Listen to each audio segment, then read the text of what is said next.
नम्र निवेदन करूंगा कि वे सभा को निवेदन करें।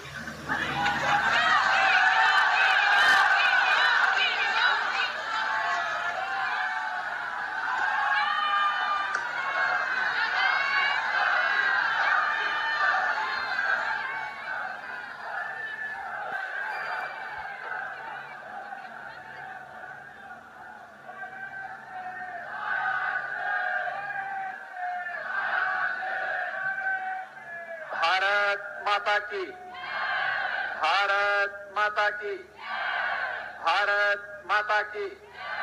वंदे वंदे वंदे। छत्रपति शिवाजी महाराज की, छत्रपति शिवाजी महाराज की।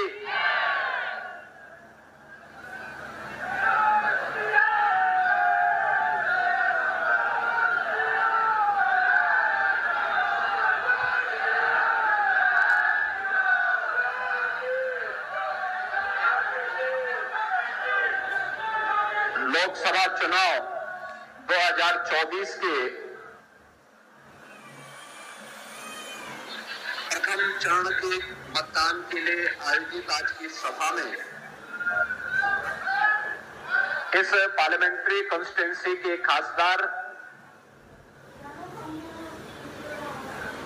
भारतीय जनता पार्टी और सहयोगी दलों के प्रत्याशी श्री रामदास तवस जी,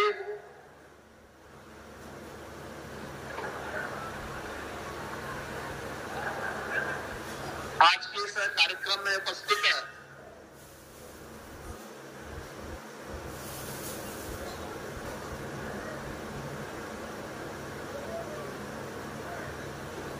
महाराष्ट्र सरकार के मंत्री श्री सुबोध मोते जी, अशोक सिंधे जी, आमदार श्री समीर पुनाकवार जी, पंकज गोयर जी, प्रताप अड़सर जी, मंच पर उपस्थित भारतीय जनता पार्टी के जिलाध्यक्ष श्री सुनील कपाट जी,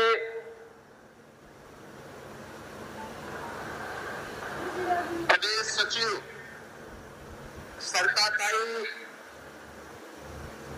लोकसभा प्रमुख और अन्य भारतीय जनता पार्टी और सहयोगी दलों के सभी हमारे पदाधिकारीगण, भारी संख्या में इस हिंगन घाट नगरी में पधारे उपस्थित बहन और भाइयों, महान संत भोजा जी महाराज की इस पावन धरा को नमन करते हुए मैं आप सबका हृदय से अभिनंदन करता हूं। बहन और भाइयों, कल से 9 संवत्सर प्रारंभ हो रहा है। भारतीय नववर्ष,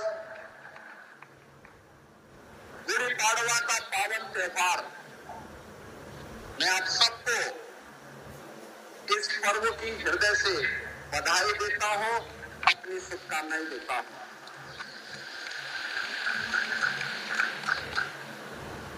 मैं इस पावन धरा को इसलिए भी नमन करता हूं कि भारत की आजादी का नेतृत्व करने वाले राष्ट्रपिता महात्मा गांधी ने वर्धा को अपनी कर्म भूमि बनाया था और यहाँ के माध्यम से उस समय उन्होंने देश के अंदर विदेशी हुकूमत को, उसकी चूनों को हिलाने के लिए जो अभियान प्रारंभ किया था, वह अभियान महाराष्ट्र की राष्ट्रवादी जनता ने हाथों हाथ लेकर के भारत की स्वाधीनता को एक नई ऊंचाइयां प्रदान करने में अपना योगदान दिया था। बहनों और भाइयों, 2024 लोकसभा का चुनाव चल रहा है। 19 अप्रैल को पहले चरण का मतदान होना है। मैं उत्तर प्रदेश से आया हूं। 80 लोकसभा सीट है उत्तर प्रदेश में। 7 चरणों में चुनाव होने, लेकिन हम आश्वस्त हैं उत्तर प्रदेश में। और कल मैं राजस्थान में था, राजस्थान में भी यही आश्वस्ति का भाव है। उत्तर हो, दक्षिण हो, पूर्व हो, पश्चिम हो, पूरे देश के अंदर एक ही भाव है। सबके मन में एक ही भाव है, एक ही आश्वस्ति है। और सफलता आजादी के बाद पैदा जन डायरेक्शन है, जिसके परिणाम के बारे में भी जनता जनार्दन पहले से अवगत है। और वह परिणाम के बारे में अवगत है कि आएंगे तो मोदी ही, आएंगे तो मोदी जी ही। जनता इस बात के लिए आश्वस्त है। मैंने इसलिए भी कहा कि मैं उत्तर प्रदेश से आया हूं। एक छोटी सी घटना मैं आपको बताता हूं। उत्तर प्रदेश में होली का पर्व बड़े धूमधाम से मनाया जाता है। मी काय म्हणलं ते भेटलं का काय? मनाया जाता है। और हम लोगों ने मग वृंदावन मला ते तिथंच ठेवलं होतं याचं 1 to 1 करताना. होली के लिए रंगोत्सव के रूप में अच्छा. चिन्हित किया। हमारा नहीं वाला रंगोत्सव दीदी. आयोजन वहां होता है, लेकिन आयोजन तो हर हो जगह का? होता है। साला ते तिथंच ठेवलं होतं. साला ते काढलं गेलं. इससे पहले गाना गाया जाता था वहां पे। हो.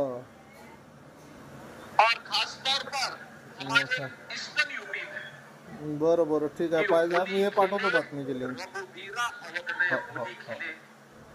हो हो हो. इसका आशय था मी काय म्हटलं? अयोध्या में रवी भाऊ मी दोघा जणांचे केले ते आपले एक कोण होते ते पिवळा ड्रेस वाले त्याचं नाव काय?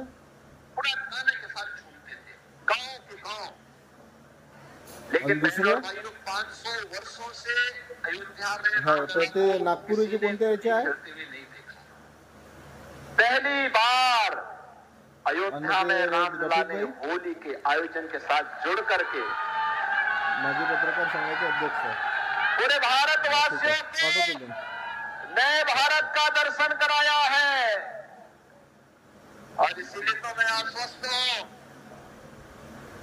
कि अयोध्या में अगर रामलला 500 वर्षों के बाद फिर से विराजमान हो सकते हैं, कोई कारण नहीं हो पांडे बरं कि जे मोदी काय जी आहे ने तर ते 10 वर्ष में भारत को जो पहचान दी है, जो सम्मान दिलाया है, जो सुरक्षा दी है, जो समृद्धि दी है, गरीब कल्याण के जो कार्यक्रम किए हैं, इन सबको ध्यान में रखते हुए मैं विश्वास के साथ कह सकता हूं कि फिर काय से केलं तू? आएंगे तो जसा दे उपमा करतोय उत्तप्पम. बहनों और भाइयों, ये जो परिवर्तन देश के अंदर दिखाई दे रहा है,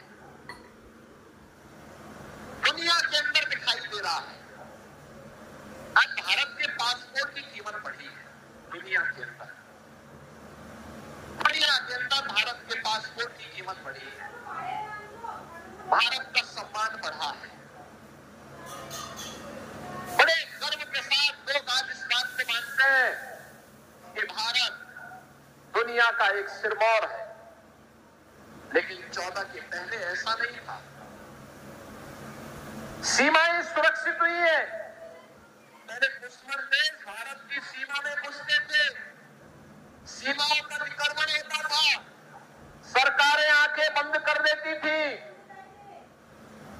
अब कोई सीमा का अतिक्रमण नहीं करता है। मैं तो 4 दिन पहले ब्रिटेन के एक प्रतिष्ठित समाचार पत्र द गार्डियन को पढ़ रहा था।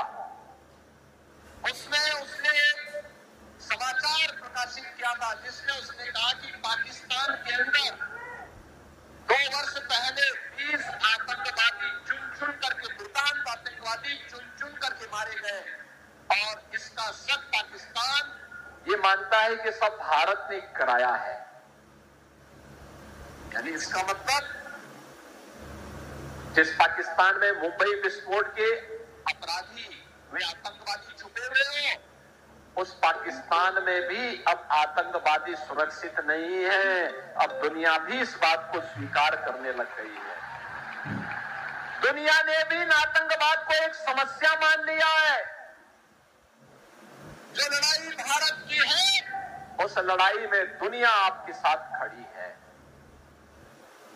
ये चीजें दिखती है कि किस ओर भारत ने जैसे जो किया, दुश्मन भी अब भारत की सीमाओं का अतिक्रमण भी नहीं कर सकता और देश के अंदर आतंकवादी गिरोह कोई आतंकी वारदात करने का दुस्साहस भी नहीं कर सकता। आप देख रहे होंगे ना कि कहीं कोई घटना अगर स्थानीय स्तर पर कोई पटाखा विस्फोट हो जाए तो पाकिस्तान पहले सफाई देगा कि नहीं हमारा हाथ नहीं है, बोलता है ना। और नहीं तो पहले पाकिस्तान सीना तान के बोलता था। आज उसको मालूम है अगर वो करेगा तो मोदी जी का नेतृत्व में जो सरकार है ना, ये पाकिस्तान के अंदर घुस करके ही उनका काम तमाम कर देगी।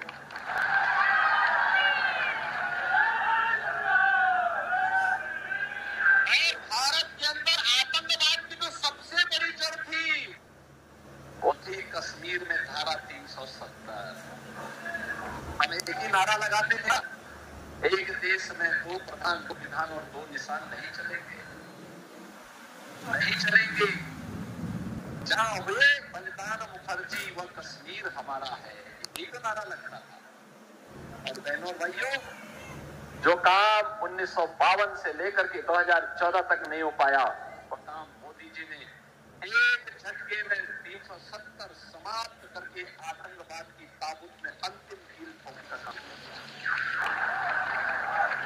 क्या ये काम कोई और कर पाता? क्या धारा 370 को ही समाप्त कर पाता?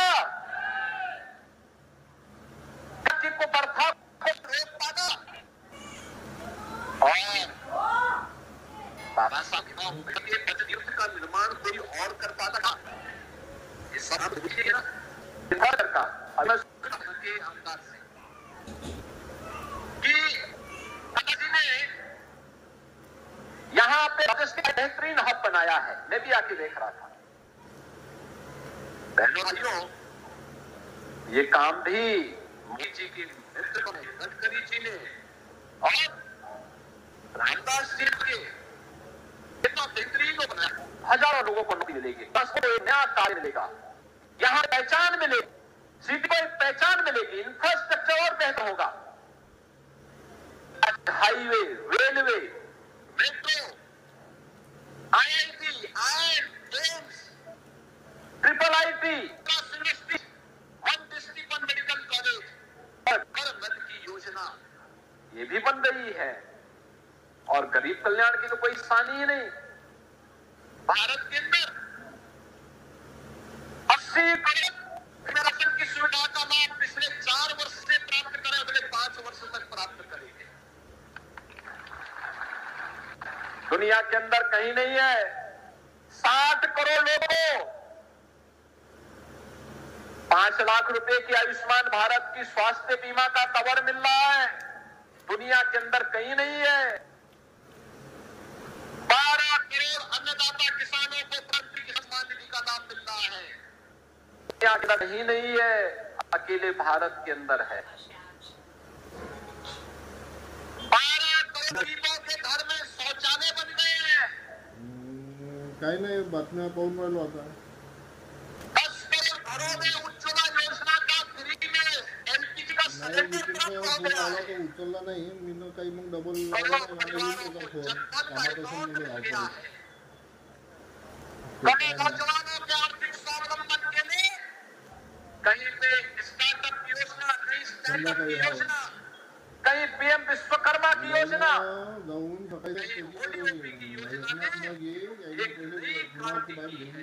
वाटते पुनावारची और तुम्हाला लिंक पाठवली मला सगळ्यांचे आता लिंकच पाहून राहिलो मी. मैंने 4 करोड़ गरीबों को सिर ढकने के लिए पीएम आवास योजना मोदी जी ने दिया और रामलला को भी भव्य आवास अयोध्या में राम मंदिर के रूप में दिया. हुआ है ना ये सब काम. आप मुझे बताओ कांग्रेस के लोग समाप्त कर पाते. टीव्हीवर लागले लिंक टाकून ठेवले आहे मी. सर्वे बाळासाहेब ठाकरेची याची दिसली मला आता अजून पाहून राहिलो मी. त्याची अमर काळेची बातमी लागून आहे त्याची. आखिर छत्रपति शिवाजी महाराज का हिंदवी स्वराज तो यही था ना जो आज देखने को मिल रहा है. यही तो था कि हमारा अपना शासन होगा, भारत का अपना शासन होगा, भारत के आराध्य देवों का सम्मान होगा, भारत की बेटियों को सुरक्षा प्राप्त होगी, भारत की सीमा को, भारत को समृद्धि की नई ऊंचाई तक पहुंचाने का काम करेंगे. नहीं या पाठवून देते तो. और उसी भाव के साथ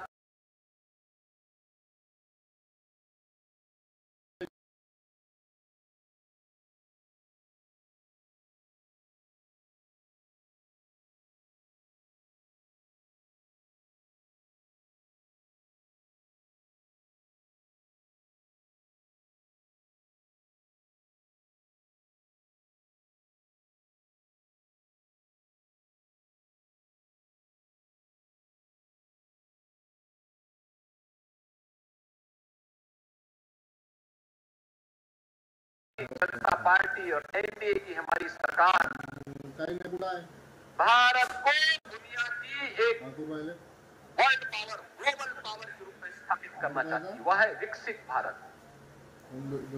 विकसित भारत के लिए विकसित महाराष्ट्र भी चाहिए. विकसित महाराष्ट्र के लिए विकसित नागपुर भी चाहिए.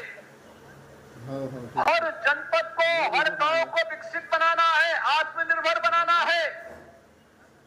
और इसके लिए सबसे सशक्त माध्यम कोई बनेगा तो सरकार बनेगी. सरकार नेता भी होना चाहिए, नीति भी होनी चाहिए और नियत भी होनी चाहिए. नहीं क्या विपक्ष के पास नेता है क्या? न नेता है, न नीति है और न नियत ही है. यही स्थिति है ना. और बहनों और भाइयों, हमारी सहमति हो सकती है. हम लोग, सुबोध जी और मैं दोनों लोग सांसद थे. 1999 में भी साथ थे. मैं अलग पार्टी से थे, मैं अलग पार्टी से था. 2004 में भी हम साथ सांसद थे. रामदास जी और मैं 14 में मैं भी सांसद था गोरखपुर से, यूपी से, और रामदास जी भी थे. वे 19 में सांसद बने, मैं 17 में उत्तर प्रदेश के मुख्यमंत्री के रूप में मुझे भेज दिया गया. और बहनों भाइयों, 25 करोड़ की आबादी है यूपी. आप देखो, भाजपा की वहां सरकार आने के पहले वहां उसी दिन एक बड़ा दंगा होता था, लगता था. आज हमने कर्फ्यू पे ताला लगा दिया. कर्फ्यू लगता नहीं वहां, अब कर्फ्यू नहीं लगता है. पिछले 7 वर्ष में यूपी में कोई दंगा नहीं हुआ. अमान करिए, यूपी में कोई दंगा नहीं हुआ. यहाँ पे तो आपने देखा ना, 3 संतों की हत्या कर दी गई. और यूपी में कोई नहीं कर सकता. आपको मालूम है, कोई करेगा उल्टा काम देखेगा. बहनों और भाइयों, 25 करोड़ की आबादी है और कोई कर्फ्यू नहीं. धूम धड़ाके के साथ कांवड़ यात्रा होती है. वहां पे शिव भक्तों की करोड़ों लोग भाग लेते हैं. कुंभ में करोड़ों लोग भाग लेते हैं. और यही नहीं, अयोध्या धाम में इस समय राम का दर्शन करने के लिए लाखों श्रद्धालु रहा है. कहीं कोई संकट नहीं. और इसीलिए बहनों और भाइयों में आया हूं. जो आवाज है, राष्ट्र की आवाज को आवाज के साथ जुड़ जाना चाहिए, दोनों आवाज एक होनी चाहिए। छत्रपति शिवाजी महाराज का तो यही सपना था। उस सपने को साकार करने के लिए यही हमारा हिंदवी स्वराज है। हमारा हर भारतवासी सुरक्षित होगा, हम सुरक्षित भी होंगे और समृद्धि की नई ऊंचाई को भी प्राप्त करेंगे। और उसी को प्राप्त करने के लिए आज 2024 एक अवसर फिर से हमारे पास आया है। देश की आवाज की है फिर एक बार मोदी सरकार, फिर एक बार मोदी सरकार। और अब की बार 400 पार। तो 400 पार के लिए महाराष्ट्र की सभी सीटों पर भारतीय जनता पार्टी, शिवसेना और एनसीपी, इन तीनों का जो एक गढ़ है, इस गठबंधन को, एनडीए गठबंधन के प्रत्याशियों को जीतना होगा, उसको आपका आशीर्वाद मिलना होगा। भारतीय जनता पार्टी ने आगे जो वर्तमान में खासदार हैं श्री रामदास जी तरस, इनको फिर से प्रत्याशी बनाकर भाइयों, चुनाव के दौरान ये मानना कि प्रत्याशी घर आए ये कठिन होता है। आप सबको रामदास स्वयं बनना पड़ेगा। चुनाव तक 19 अप्रैल तक बनेंगे 26। आजच्या सभेचं आभार प्रदर्शन आकाश पवार करतील अशी त्यांना विनंती करतो। 26 एप्रिलला होऊ घातलेल्या वर्धा लोकसभेच्या निवडणुकीच्या आज भव्य अशा जाहीर सभेला आपल्या हिंगणघाट नगरीत उत्तर प्रदेशचे यशस्वी